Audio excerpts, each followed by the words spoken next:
Section 6, page 17. Archer paused a moment. It was at his express wish that the announcement had been made, and yet it wasn't thus that he would have wished to have his happiness known. To proclaim it in the heat and noise of a crowded ballroom was to rob it at the fine bloom of privacy, which should belong to this nearest the heart. His joy was so deep that this blurring of the surface left its essence untouched.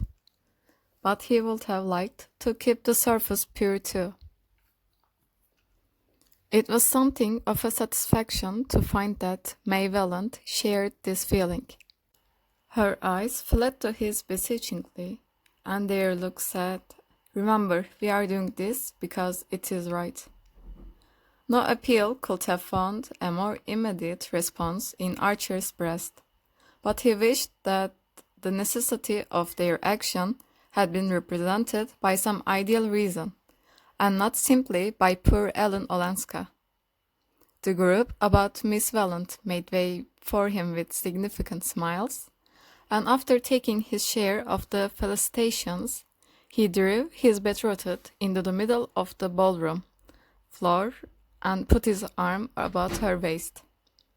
"Now we shan't have to talk," he said, smiling into her candid eyes as they floated away on the soft waves of the blue Danube. She made no answer.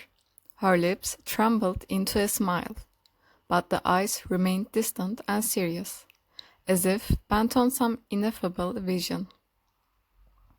"Dear," Archer whispered, pressing her to him. It was borne in on him that the first hours of being engaged, even if spent in a ballroom, had in them something grave and sacramental. What a new life it was going to be, with this whiteness, radiance, goodness at one's side. The dance over, the two, as became an efficient couple, wandered into the conservatory, and sitting behind a tall screen of tree ferns and camellias, Newland pressed her gloved hand to his lips. "You see, I did as you asked me to," she said. "Yes, I couldn't wait," he answered, smiling. After a moment, he added, "Only I wish it hadn't had to be at a ball." "Yes, I know." She met his glance comprehendingly. "But after all, even here we are alone together, aren't we?" "Oh, dearest, always," Archer cried. Evidently, she was always going to understand. She was always going to say the right thing. The discovery made the cup of his bliss overflow, and he went on gaily. "The worst of it is that I want to kiss you, and I can't." As he spoke, he took a swift glance about the conservatory, assured himself of their momentary privacy, and, catching her to him, laid a fugitive pressure on her lips. To counterattack the audacity of this proceeding, he led her to a bamboo sofa in a less secluded part of the conservatory, and sitting down beside her, broke a lily of the valley from her bouquet. She sat silent, and the world lay like a sunlit valley at their feet. "Did you tell my cousin Ellen?" she asked presently, as if she spoke through a dream. He roused himself, and remembered that he hadn't done so. Some invincible repugnance to speak of such things to the strange foreign woman had checked the words on his lips. "No, I hadn't the chance after all," he said, fibbing hastily. "Ah," she looked disappointed, but gently resolved on gaining her point. "You must then, for I didn't either, and I shouldn't like her to think—" "Of course not, but aren't you, after all, the person to do it?" She pondered on this. "If I'd done it at the right time, yes, but now that there's been a delay, I think you must explain that. I'd ask you to tell her at the opera, before our speaking about it to everybody here. Otherwise, she might think that I had forgotten her. You see, she is one of the family, and she's been away so long that she's rather sensitive." Archer looked her glowingly.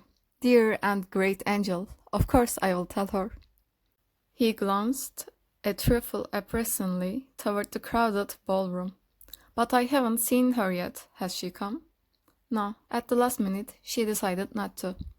At the last minute, he echoed, betraying his surprise that she should ever have considered the alternative possible. Yes, she is awfully fond of dancing, the young girl answered simply. But suddenly she made up her mind that her dress wasn't smart enough for a ball, though we thought it so lovely, and so my aunt had to take her home. Oh, well, said Arthur with a happy indifference.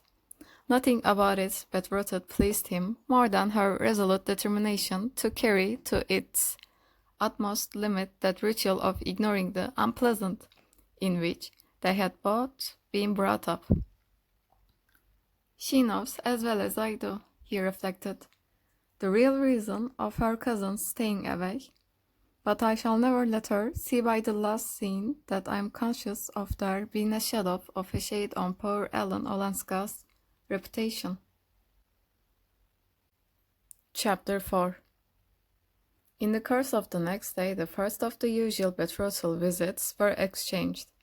The New York ritual was precise and inflexible in such matters, and in conformity with it, Newland Archer first went with his mother and sister to call on Mrs. Welland, after which he and Miss Welland and May drove out to old Miss Manson Mingott's to receive that venerable ancestor's blessing.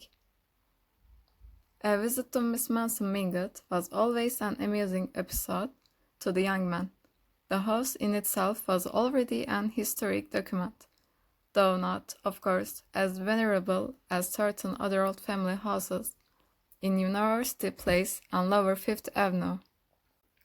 Those were of the purest 1830, with a grim harmony of cabbage rose garlanded carpets, rosewood consoles, round arched fireplaces with black marble mantels, and immense glazed bookcases of mahogany, whereas old Miss Mingott, who had built her house later, had bodily cast out the massive furniture of her prime, and mingled with the Mingott heirlooms the frivolous upholstery of the Second Empire. It was her habit to sit in a window of her sitting room on the ground floor, as if watching calmly for life and fashion to flow northward to her solitary doors. She seemed in no hurry to have them come, for her patience was equalled by her confidence.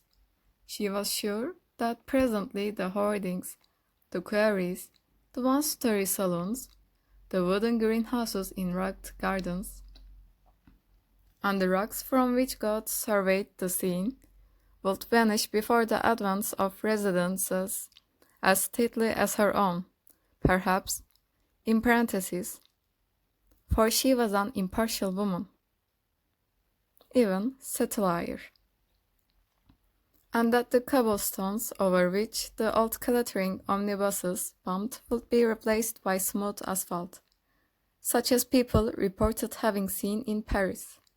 Meanwhile, as everyone she cared to see came to her, in parentheses, and she could fill her room as easily as the Beauforts, and without adding a single item to the menu of her suppers.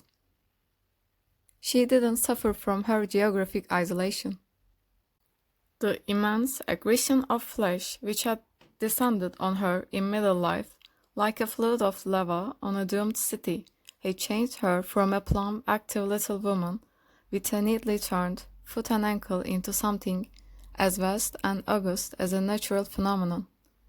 She had accepted this submergence as philosophically as all her other trials, and now, in extreme old age, was rewarded by presenting to her mirror an almost unwrinkled expanse of firm pink and white flesh, in the center of which the traces of a small face survived as if awaiting excavation. A flight of smooth double chins led down to the dizzy depths of still snowy bosom, veiled in snowy muslins that were held in place by a miniature portrait of the late Mr. Mingott. And around and below Wave after wave of black silk surged away over the edges of a capacious armchair, with two tiny white hands poised like gulls on the surface of the billows. The burden of Mrs. Manson Mingott's flesh had long since made it impossible for her to go up and down stairs, and with the characteristic independence she had made her reception rooms upstairs and established herself, in parentheses, in flagrant violation of all the New York proprieties, on the ground floor of her house, so that, as you sat in her sitting room window with her, you caught, in parentheses, through a door that was always open, and the looped-back yellow damask portiere, the unexpected vista of a bedroom with a huge low bed upholstered like a sofa, and a toilet table with frivolous lace flounces and a gilt-framed mirror. Her visitors were startled and fascinated by the foreignness of this arrangement, which recalled scenes in French fiction and architectural insensitives to immorality such as the simple American had never dreamed of. That was how women with lovers lived in the wicked societies, in apartments with all the rooms on one floor and all the indecent propensities that their novels described. It amused Newland Archer, in parentheses, who had secretly cheated the love scenes of Monsieur de Camus in Mrs. Mangott's bedroom, to picture her blameless life led in the stage setting of adultery. But he said to himself, with considerable admiration, that if a lover had been what she wanted, the intrepid woman would have had him too. To the general relief of the Countess Olenska, wasn't present in her grandmother's drawing room during the visit of the betrothed couple. Mrs. Mingott said she had gone out, which on a day of such glaring sunlight, and at the shopping hour, seemed in itself an indelicate thing for a compromised woman to do. But at any rate it spared them the embarrassment of her presence, and the faint shadow that her unhappy past might seem to shed on their radiant future. The visit went off successfully, as was to have been expected. Old Mrs. Mingott was delighted with the engagement, which, being long foreseen by watchful relatives, had been carefully passed upon in family council, and the engagement ring, a large thick sapphire, set in invisible clouds, met with her unqualified admiration. End of the section, page 21.